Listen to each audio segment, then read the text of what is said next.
folks. It is Monday, February the 4th, I believe, and it is about 10 till 6. I got up just a little bit late this morning because I went to sleep a little late last night, partially because I had a nap yesterday. And maybe I should make sure to quit having naps on Sunday. Anyway, headed to the gym, and then I'll come home, shower, and head into work. So I'm going to try something a little different today. I'm going to document at least some of my day with the camera that I'm using right now, and I'm going to talk to you a little bit about why I struggle with what's called G.A.S, gear acquisition syndrome, and some of the reasons that I really want to conquer this particular struggle. Anyway, we'll chat throughout the day, and I hope you're having a good one. Alright, quick workout is over, and headed home to get a shower.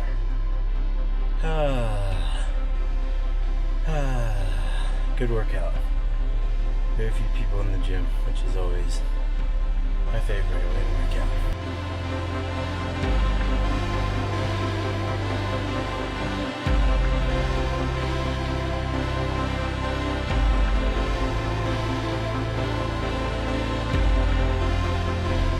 Well, it is almost 7 o'clock and I'm headed towards work. I need to stop at FedEx this morning and ship something that sold on eBay the other day. But I'm headed into the office. But I'm a little bit early for FedEx, so I thought I would go ahead and talk a little bit about gear acquisition syndrome, or G.A.S as it's sometimes known in the photo video industry, and how I struggle with it. So I like technology. I enjoy the technological side of photography and video in some ways more than the photo and video itself. So there's always a constant pull for me to buy new gear, to find something new to play with or use as a tool. Alright, the first item that I'm going to tell you about is a gimbal that came out last year. It's called the DJI S, I believe. Basically, a gimbal is a way to put your camera on this device, and then it can help you create smoother video as you're walking or panning or tilting or whatever you're trying to do. Now, last summer or spring or whenever they announced the DJI S, I heard about it and I thought, that is a great tool. It was being touted as one of the best new gimbals out there. There was a lot of unique features about it. The motor in the back was tilted down so you could see your screen even if you didn't have a tilty flippy screen. And as a Sony shooter, that was interesting to me. So I put in a pre-order for the Ronin S because I somehow figured that having the Ronin S, I would start shooting more video and I would need a gimbal like that to create better footage, basically. So, make a long story short, beginning of August, I left for a couple of weeks over in Ireland, and the gimbal hadn't shipped yet. So I went ahead and canceled the order because that trip to Ireland was kind of part of the impetus for purchasing that particular gimbal. I thought I would be able to create a lot of cool content with it. But since it didn't ship because everybody was ordering it, I went ahead and canceled the order. Then Black Friday rolled around, and don't you know, there was a good deal on the DJI Ronin S. So I went ahead and purchased it, and this time it shipped. It came in, and I used it for a couple of weeks, and I realized it was a great gimbal. But the problem was not the gimbal. The problem was that I wasn't creating enough videos for this to make good sense. And oftentimes the video clips that I was shooting were handheld at 120 frames a second, which in the video world means that you can slow it down to 24 frames. So after having the DJI Ronin S for about 3 weeks, I actually decided that I really didn't need it. So I sent it back, and I haven't used it since, obviously. But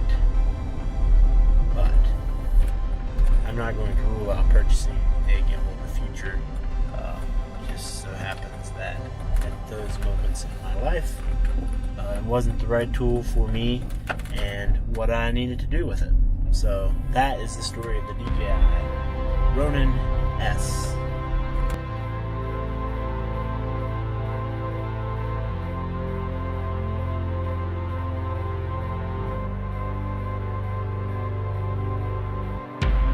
And we have arrived at FedEx, and they're still closed, so I have another couple of minutes before they open the doors and I can go in and ship this item.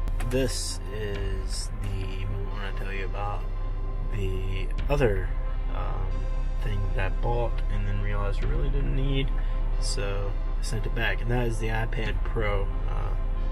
The iPad Pro was majorly updated last fall in October, and after watching the keynote videos and some initial reviews, I decided that, I'm kind of exploring more creative outlets. I enjoy writing. I can do that on my iPad very well.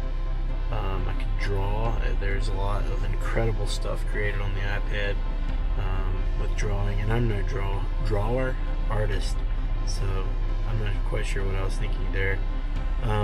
But I purchased the iPad Pro 11-inch, I believe it is, with keyboard and with the Apple Pencil. I told myself that it was a good investment if I actually used it, and lo and behold, after using it for almost a month, I realized that I wasn't using it that much.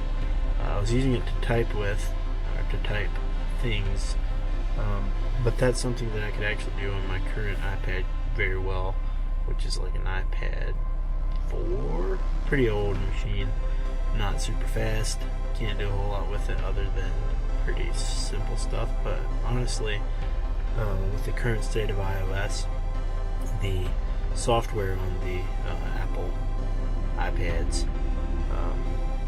it's kind of limited anyway, so to me it eventually didn't make sense to have the iPad Pro, so I shipped it back to Apple and they graciously refunded my money. Those are two things, the iPad Pro and the DJI Ronin S, in the last year that I spent a fair amount of money on. I convinced myself that I needed them. I thought that they would make me a more prolific creator, but that turned out not to be the case. And I think that the moral of all of this is that if you want to create, use the tools you have already, and once you realize that you've outgrown them, or that there's a specific niche that you need a new tool for, then perhaps go ahead and get something new or try something new. Next, I might have to tell you about the DJI Osmo Pocket, which is what I'm recording this on now. It's a fascinating little device, and in a lot of ways it has allowed me to record a lot more, hopefully somewhat interesting footage in the last couple of weeks. But I'm going to tell you more about that later, because I'm still getting used to it, and I will very likely be taking this with me to Budapest when I fly in less than 2 weeks. So, that's it for today. Thanks for watching, and I'll catch you again next week on this very YouTube channel.